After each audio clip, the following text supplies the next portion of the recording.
Assalomu alaykum hurmatli tomoshabinlar va qadrli nafaqaxo'rlar. Bugun sizlarga juda muhim va shoshilinch xabar bilan murojaat qilmoqdaman. Agar siz nafaqaxo'r bo'lsangiz yoki sizning oila a'zolaringiz orasida nafaqa oladiganlar bo'lsa, unda bu ma'lumot siz uchun hayotiy ahamiyatga ega. O'zbekiston Respublikasi pensiya jamg'armasi nafaqaxo'rlar uchun yangi majburiy qayta ro'yxatdan o'tish jarayonini boshlaganini e'lon qildi va bu sizning har oylik to'lovlaringizga, hatto nafaqangizni olish jarayoniga ham sezilarli ta'sir ko'rsatishi mumkin. Ushbu ma'lumotni e'tiborsiz qoldirish siz uchun jiddiy oqibatlarga olib kelishi mumkin. Shuning uchun diqqat bilan tinglang. Tafsilotlarga kirishdan avval iltimos 2 soniyangizni ayamasdan hoziroq shu videoga like tugmasini bosing va agar hali obuna bo'lmagan bo'lsangiz, kanalimizga obuna bo'lishni unutmang. Bu sizga muhim yangiliklarni o'tkazib yubormaslikka yordam beradi. Bizning jamoamiz doim sizning manfaatlaringizni himoya qilishga intiladi. Keling, avval nima bo'lgani va hozir nimalar o'zgargani aniq tushuntirib beray. Avvallari ko'pchiligingiz eslaganingizdek, nafaqa tayinlanganidan so'ng u asosan hech qanday katta aralashuvsiz, faqatgina ba'zan indeksatsiyalar hisobiga muntazam ravishda to'lanardi. Ba'zan shaxsiy ma'lumotlarda kichik o'zgarishlar bo'lsa ham, buni yangilash majburiy va qattiq nazorat ostida emas edi. Asosan pensiya hujjatlari bir marta rasmiylashtirilgach, keyingi o'zgarishlar, masalan, yashash joyining o'zgarishi, bank rekvizitlarining yangilanishi yoki oila a'zolariga tegishli ma'lumotlardagi o'zgarishlar haqida pensiya jamg'armasiga har doim ham o'z vaqtida xabar berilmasdi. Bu holat ba'zan turli xil noto'g'ri to'lovlar yoki aksincha nafaqaxo'rlar ega bo'lishi mumkin bo'lgan qo'shimcha imtiyozlarni olmasligiga sabab bo'lardi. Nazorat asosan qog'oz shaklidagi hujjatlar va kamroq tez-tez o'tkaziladigan tekshiruvlar asosida amalga oshirilardi. Shuningdek, ma'lumotlar bazalarining tarqoqligi sababli boshqa davlat idoralari bilan o'zaro ma'lumot almashinuvi ham samarali yo'lga qo'yilmagan edi. Endi esa vaziyat tubdan o'zgardi. Pensiya jamg'armasi barcha nafaqaxo'rlar uchun yangi majburiy raqamli qayta tekshirish va ro'yxatdan o'tish jarayonini joriy etmoqda. Bu shunchaki rasmiyatchilik emas, balki tizimning tubdan yangilanishidir. Bu tashabbus bir nechta muhim omillarga asoslangan. Birinchidan, jonli ruhlar deb ataladigan muammoni, ya'ni haqiqatda mavjud bo'lmagan shaxslarga pensiya to'lash yoki pensiya olish huquqini yo'qotgan shaxslarga to'lovlarni davom ettirish holatlarini bartaraf etish. Pensiya jamg'armasi ma'lumotlarining boshqa davlat idoralari, masalan, fuqarolik holati dalolatnomalarini qayd etish idoralari, pasport stollari va bank tizimlari bilan integratsiyasi orqali ushbu muammolarning oldini olish ko'zda tutilgan. Ikkinchidan, tizimni modernizatsiya qilish va to'lov jarayonlarini soddalashtirish, uni boshqa davlat ma'lumotlar bazalari bilan to'liq birlashtirish. Bu nafaqa tayinlash va to'lash jarayonlarini tezlashtirish, qog'ozbozlikni kamaytirish va xato qilish ehtimolini minimal darajaga tushirishga qaratilgan. Uchinchidan, va bu siz uchun eng muhimi, har bir nafaqaxo'r o'zining qonuniy pensiya miqdorini kam to'lanmasdan yoki ortiqcha to'lanmasdan olishini ta'minlash. Shuningdek, yangi potensial imtiyozlarga yanada samaraliroq erishish imkoniyatini yaratish. Misol uchun, agar siz ilgari biror imtiyozga ega bo'lsangiz, lekin hujjatlarda bu aks etmagan bo'lsa, yangi tizim bu kabi kamchiliklarni bartaraf etishga yordam beradi. Keling, bu jarayonni chuqurroq tahlil qilamiz. Nimalarni bilishingiz kerak? Kimlar xavotirlanishi kerak va kimlarning xavotirlanishiga hojat yo'q? Avvalo, shuni bilishingiz kerakki, bu jarayondan o'tish har bir nafaqaxo'r uchun majburiydir. Bu shunchaki bir taklif emas, balki pensiya jamg'armasining qat'iy talabi. Har bir nafaqaxo'r o'z ma'lumotlarini tekshirishi va agar kerak bo'lsa, ularni yangilashi shart. Buning uchun belgilangan muddat bor. Masalan, bu yilning 3-cho'ragi oxirigacha. Ushbu muddat juda muhim va uni o'tkazib yubormaslik lozim. Kimlar ko'proq xavotirlanishi kerak? Birinchi navbatda o'z ma'lumotlarini yillar davomida yangilamagan shaxslar. Agar sizning pasport ma'lumotlaringiz o'zgargan bo'lsa, masalan, eski uslubdagi pasportingizni ID kartaga almashtirgan bo'lsangiz, bu haqda pensiya jamg'armasiga xabar bermagan bo'lsangiz, xavotirga tushishingiz kerak. Yoki sizning yashash manzilingiz o'zgargan bo'lsa, lekin siz pensiya jamg'armasi ma'lumotlar bazasida eski manzilda turgan bo'lsangiz, bu ham muammolarni keltirib chiqarishi mumkin. Ikkinchidan, hujjatlarda nomuvofiqliklar mavjud bo'lgan shaxslar. Masalan, ismingiz, familiyangiz yoki tug'ilgan sanangiz turli hujjatlarda Masalan, pensiya guvohnomasida va pasportda farqli yozilgan bo'lsa, bunday kichik farqlar ham avtomatik tizimda jiddiy xatolik sifatida qabul qilinishi va pensiyangizning vaqtinchalik to'xtatilishiga olib kelishi mumkin. Uchinchidan, ko'chib o'tgan shaxslar. Agar siz bir viloyatdan boshqasiga ko'chib o'tgan bo'lsangiz va o'zingizning pensiya ishini yangi yashash joyingizdagi pensiya jamg'armasi filialiga o'tkazmagan bo'lsangiz, bu ham yangi tekshiruvda aniqlanib, muammolarni yuzaga keltirishi mumkin. To'rtinchidan, murakkab oilaviy vaziyatga ega bo'lgan shaxslar. Masalan, vafot etgan yaqinlar uchun boquvchisini yo'qotganlik nafaqasini oluvchilar. Agar farzandingiz 12 yoshga to'lgan bo'lsa-yu, lekin o'qishni davom ettirayotgan bo'lsa, bu haqda pensiya jamg'armasiga ma'lumot berilishi va o'qish joyidan ma'lumotnoma taqdim etilishi kerak. Aks holda unga to'lanayotgan nafaqa to'xtatilishi mumkin. Kimlar xavotirlanishi shart emas. Yaqinda pensiyaga chiqqan barcha ma'lumotlar yangi va aniq bo'lgan shaxslar. Agar siz pensiyaga so'nggi 6 oy yoki 1 yil ichida chiqqan bo'lsangiz, barcha hujjatlaringiz yangi tekshiruvdan o'tgan bo'lishi kerak. Shunga qaramay, har ehtimolga qarshi ma'lumotlaringizni tekshirib qo'yish ortiqchalik qilmaydi. Hatto sizning ma'lumotlaringiz joyida deb hisoblasangiz ham, qisqa tekshiruv sizni kelajakdagi muammolardan qutqarishi mumkin. Bu sizga tinchlik va xotirjamlik bag'ishlaydi. Keling, bir nechta real hayotiy misollarni ko'rib chiqamiz. Birinchi misol. Fatima xola yaxi 5 yosh. U 5 yil oldin Farg'onadan Andijonga ko'chib o'tgan. Lekin pensiya jamg'armasiga o'zining yangi manzilini rasman yangilamagan. Fatima xolaning eski qog'oz shaklidagi pasporti bor va yaqinda ID kartaga ham ega bo'lgan. Ammo pensiya jamg'armasi ma'lumotlar bazasida faqat eski pasport ma'lumotlari ro'yxatda. Yangi tizim ma'lumotlar bazasidagi manzilni va pasport ma'lumotlaridagi farqni aniqlaydi. Natijada Fatima xolaning pensiyasi vaqtinchalik to'xtatilishi mumkin. Pensiya qayta tiklanishi uchun u pensiya jamg'armasiga borib, yangi manzilni tasdiqlovchi hujjat, masalan, turar joyga doimiy ro'yxatdan o'tganlik haqidagi ma'lumotnoma va ID kartasining nusxasi bilan murojaat qilish kerak bo'ladi. Aks holda uning oylik 1200 ming so'm pensiyasi kechikishi mumkin. Ikkinchi misol, Ahmad Bobo Saqmun yosh. U marhum rafiqasining mehnat staji uchun boquvchisini yo'qotganlik pensiyasini oladi. Uning o'g'li u pensiya olayotgan paytda uning qaramog'ida bo'lgan, o'tgan yili 12 yoshga to'lgan, ammo hozirda universitetda kunduzgi bo'limda o'qishni davom ettirmoqda. Ahmad Bobo bu haqda pensiya jamg'armasiga xabar bermagan. Yangi tizim o'g'lining 12 yoshga to'lganligini fuqarolik holati dalolatnomalarini qayd etish idoralari ma'lumotlar bazasidan avtomatik ravishda aniqlaydi. Natijada o'g'il uchun to'lanayotgan pensiya qismi noto'g'ri to'lanayotgani aniqlanadi. Bu esa ortiqcha to'lov muammolarga olib kelishi yoki agar o'g'lining talabaligi tasdiqlanmasa, uning qismi uchun pensiyaning to'xtatilishiga sabab bo'lishi mumkin. Ahmad Bobo bu muammoni hal qilish uchun o'g'lining o'qish joyidan berilgan ma'lumotnomani pensiya jamg'armasiga taqdim etishi lozim. Aks holda uning nafaqasidan o'g'li uchun to'lanadigan 300 ming so'm miqdoridagi qism olib tashlanishi mumkin. Uchinchi misol. Dilfuza opa, Oltin Takshin yosh. U atigi 6 oy oldin pensiyaga chiqqan. Barcha hujjatlari yangi va rasmiy tekshiruvdan o'tgan. Uning ma'lumotlari davlatning barcha tegishli ma'lumotlar bazalarida yangi va to'g'ri aks etgan. Dildora opa ham pensiya jamg'armasining portaliga kirib o'z ma'lumotlarini tekshirishi kerak. Ammo uning jiddiy muammolarga duch kelish ehtimoli juda kam. Natijada u bu jarayondan tinchgina o'tadi va ma'lumotlarning to'g'riligiga ishonch hosil qiladi. U uchun bu shunchaki o'ziga xos tasdiqlash bo'ladi. To'rtinchi misol. Anvar aka 72 yosh. Uning barcha moliya ishlarini qizi boshqaradi. Qizi uning eski bank kartasidan foydalanadi va Anvar akaning onlayn portalga kirish login parolini bilmaydi. Pensiya jamg'armasi yangi raqamli tizimda nafaqaxo'rning shaxsiy ma'lumotlarini yangilash uchun nafaqaxo'rning shaxsan o'zining tasdig'i yoki notarial tasdiqlangan ishonchnoma talab qilinadi. Qizining umumiy ishonchnomasi bu holatda yetarli bo'lmasligi mumkin. Anvar aka o'zi pensiya jamg'armasiga borishi yoki qiziga maxsus notarial tasdiqlangan pensiya ishlari bilan bog'liq harakatlarni amalga oshirish huquqini beruvchi ishonchnoma rasmiylashtirish kerak bo'ladi. Aks holda pensiya to'lovi kechikishi yoki to'xtatib qo'yilishi mumkin. Chunki pensiya jamg'armasi aniq shaxsni tasdiqlay olmasligi mumkin. Bu yangi tizim sizning pensiyangiz bilan bog'liq ma'lumotlarni qanday tekshirishi mumkinligi haqida tushuncha beradi.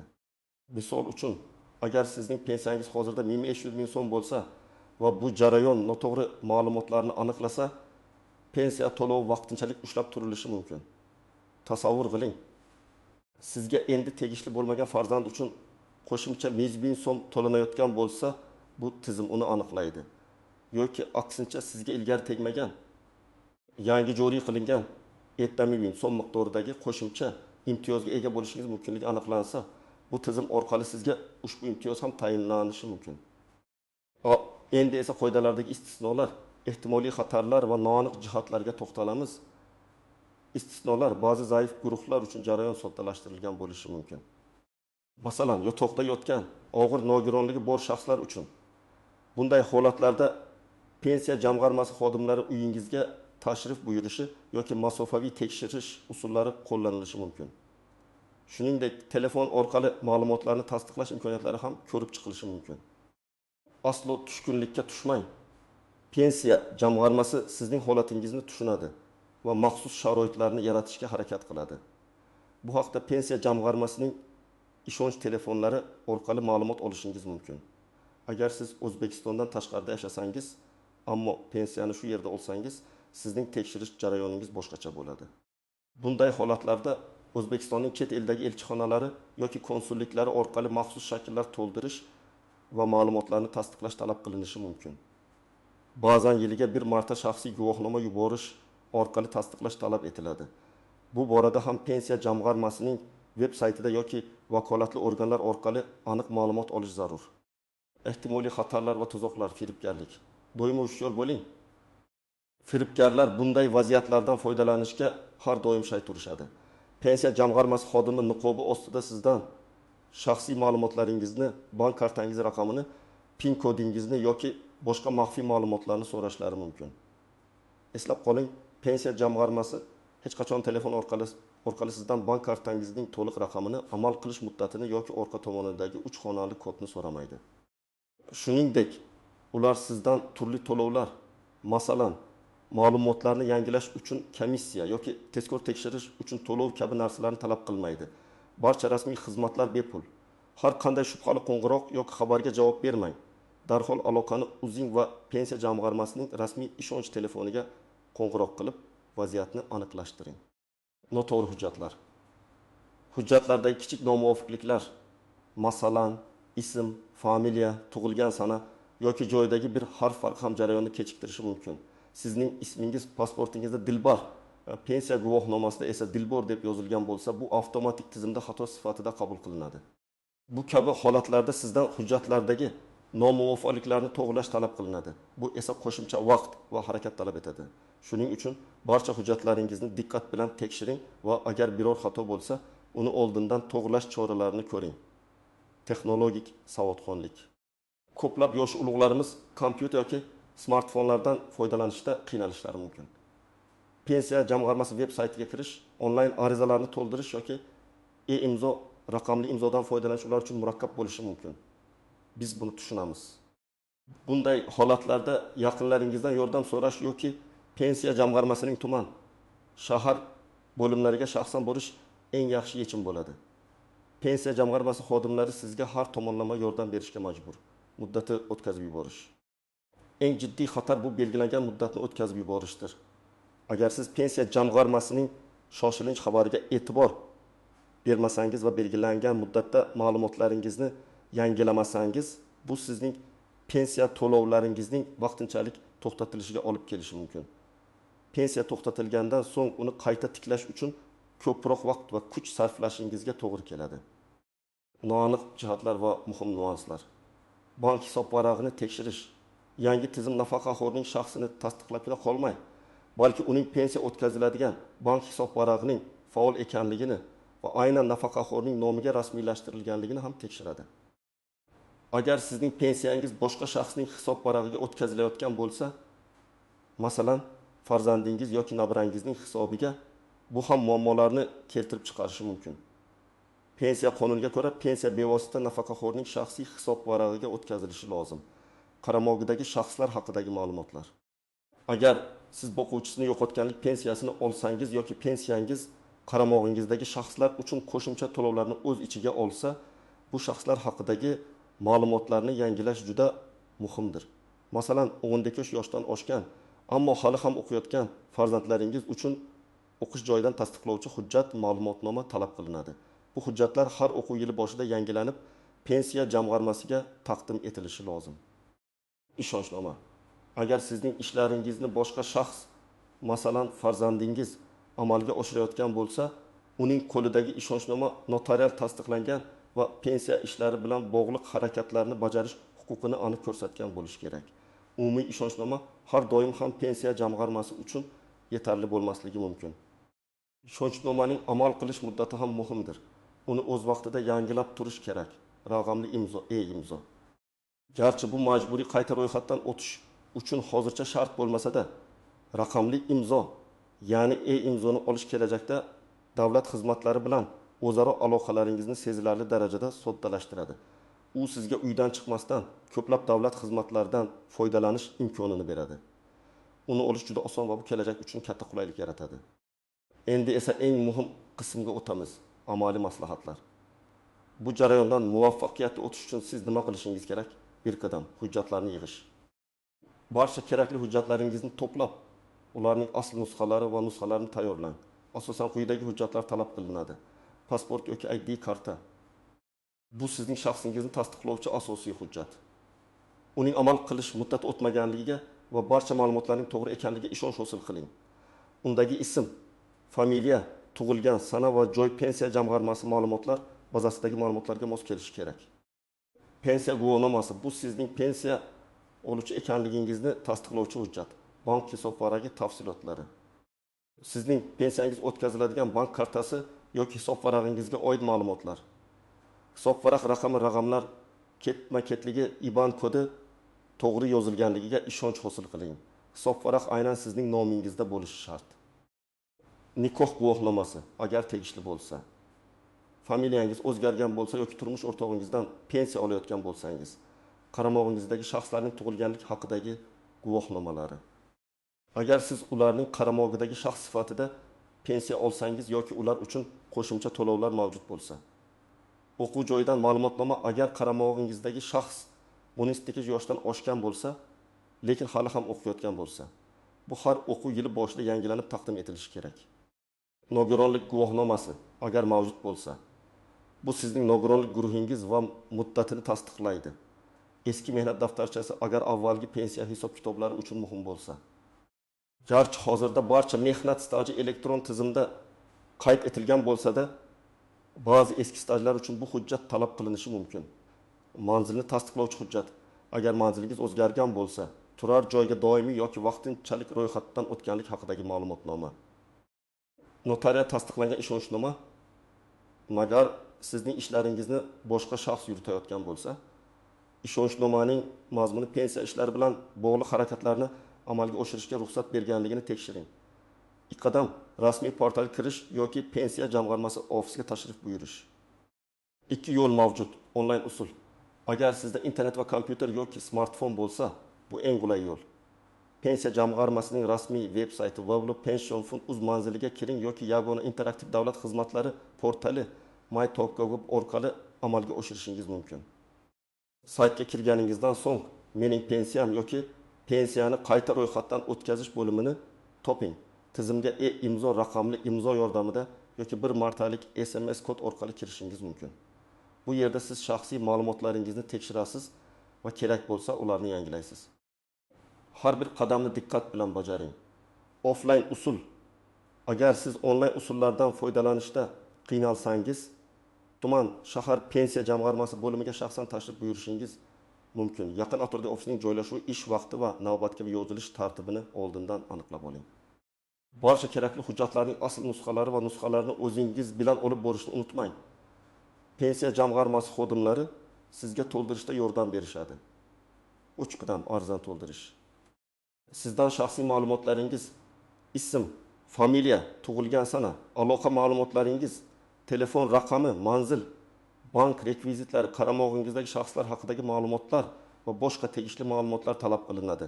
Barcha kerakli maydonlarni diqqat bilan to'ldiring. Ayniqsa, bank hisob varaq raqamingizni 2 marta tekshiring. har qanday xato pensiya to'lovlarida kechikishlarga sabab bo'lishi mumkin. Ma'lumotlaringizni harflar va raqamlar ketma-ketligini to'g'riligini tasdiqlang. 4 qadam arizani topshirish va tasdiqnomani olish. Onlayn topshirishda sizga noyob raqamga ega bo'lgan raqamli kvitansiya beriladi. Bu sizning arizangiz muvaffaqiyatli qabul qilinganligini tasdiqlaydi. Ofisda topshirganingizda esa arizangizning shtamplangan nusxasini olishingizga ishonch hosil qiling. Bu sizda arizangiz topshirilganligi haqida rasmiy isbot bo'ladi. Ushbu tasdiqnomani yoki kvitansiyani diqqat bilan saqlab qo'ying. U keyinchalik kerak bo'lishi mumkin. 5 qadam arizaning holatini kuzatib borish. Arizani shunchaki topshirib unutib qo'ymang. Muntazam ravishda arizangizning holatini tekshirib boring. Buni pensiya jamg'armasining onlayn portali orqali yoki quyidagi ishonch telefoniga qo'ng'iroq qilish orqali amalga oshirishingiz mumkin. Masalan, 11 ekin bu taxminiy raqam haqiqiy raqamni topish kerak.